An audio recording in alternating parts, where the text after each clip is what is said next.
சென்னை அண்ணா பல்கலைக்கழகத்தில் 2024 டிசம்பர் 23ஆம் தேதி மாணவி பாலியல் வன்கொடுமை செய்யப்பட்ட வழக்கை விசாரிக்க சிறப்பு புலனாய்வு குழுவை சென்னை உயர்நீதிமன்றம் நியமித்துள்ளது.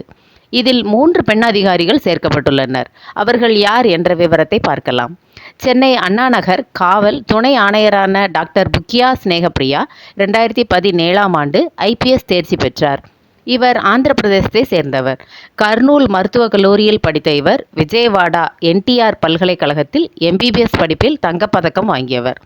சர்தார் வல்லபாய் படேல் தேசிய போலீஸ் அகாடமியில் பயிற்சி IPS அதிகாரிகளுக்கான அர்ப்பணிப்பு மற்றும் கடின உழைப்புக்கான டெடிகேஷன் அண்ட் ஹார்ட் ஒர்க் வந்தனா மாலிக் விருதை பெற்றவர்.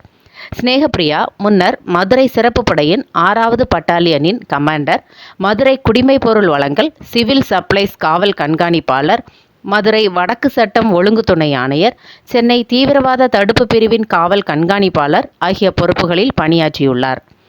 2019 IPS அதிகாரியான ஐமன் ஜமால் ஆவடி சட்டம் ஒழுங்கு துணை ஆணையராக பணியாற்றுகிறார். உத்தரப்பிரதேசம் கோராக்பூரை சேர்ந்த இவர் அங்குள்ள செயின்ட் ஆண்ட்ரூஸ் கல்லூரியில் விலங்கியல் ஜுவாலஜியில் பட்டம் பெற்றவர். மத்திய அரசு பணியில் இருந்த அவர் 2018ஆம் ஆண்டு IPS தேர்ச்சி பெற்றார். IPS பயிற்சியின் போது சர்தார் வல்லபாய் படேல் தேசிய போலீஸ் அகாடமியில் ஆங்கில விவாதத்திற்கான ஆஷே சிங்கால் நினைவு பரிசை வென்றவர். இதற்கு முன்பு ஈரோடு மாவட்டம் சத்தியமங்கலம் காவல் உதவி கண்காணிப்பாளராக பணியாற்றியுள்ளார். சேலம் நகரம் வடக்கு காவல் துணை ஆணையரான பிருந்தா IPS 2019ஆம் ஆண்டு பிரிவு அதிகாரி ஆவார். கர்நாடக மாநிலம் பெங்களூருவை சேர்ந்தவர். சமூகவியல் சோஷியாலஜியில் MA பட்டம் பெற்றவர். இதற்கு முன்பு பொள்ளாச்சி காவல் உதவி கண்காணிப்பாளராக பொறுப்பு வகித்தார். இது போன்ற விரிவான செய்தி தகவல்களை தவறவிடாதிருக்க தமிழ் பூமர் சேனலை சப்ஸ்கிரைப் பண்ணுங்க. நீங்கள் நினைப்பதை நாங்கள் பேசுகிறோம்.